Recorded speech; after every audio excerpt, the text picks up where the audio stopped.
Hello साथीहरू, आज म हजुरहरूलाई गुप्तेश्वर गुफाको दर्शन गराउँछु। त्यति बेलासम्म साथ दिनु होला। कहाँबाट हेर्दै हुनुहुन्छ यो भिडियो। मम्मी, हजुर हामी कहाँ जाँदैछौँ? हामी गुप्तेश्वर गुफा। साथीहरू, यी गुप्तेश्वर गुफा जाने क्रममा यी कालीगण्डकी गङ्गाको दर्शन गर्नुहोस्। साथीहरू, हामी गुप्तेश्वर गुफा जानलाई यी सिडीबाट तल झर्दैछौँ। हजुरहरू पनि साथ दिनु होला। यत्तिको सासू आमा पनि चाहिन्छ है। ल, जहाँ जाऊँ भने पनि रेडी हो कि होइन मम्मी? मम्मी र म चाहिँ हिँडिरहेछौँ सिडीबाट तल। अब कति बेला आइपुग्छ गुप्तेश्वर गुफा।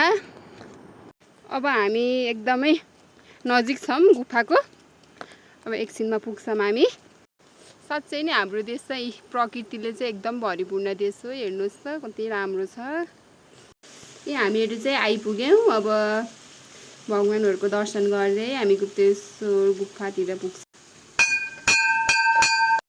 हनुमानजीको दर्शन गरेर हामी जाँदैछौँ। हामीले फेरि यहाँ गणेश भगवान्को दर्शन गऱ्यौँ। साथीहरू, यो चाहिँ गुफाको सुरु भाग। हेर्नु न, यस्तो कहाँबाटै पानी आएको। यहाँ कस्तो आनन्द। गुप्तेश्वर गुफा भगवान्को दर्शन गऱ्यौँ हामीले यहाँ पनि। फेरि मम्मी कस्तो लागिरहेको हजुरलाई? मलाई रमाइलो लाग्छ। भगवान्को दर्शन गर्नुहोस्।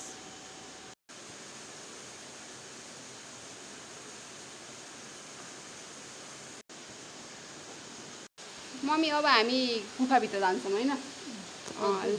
ल, गुफाभित्र गएको भिडियो चाहिँ अर्को भिडियो बनाउँछु। साथीहरू हेर्नु होला है।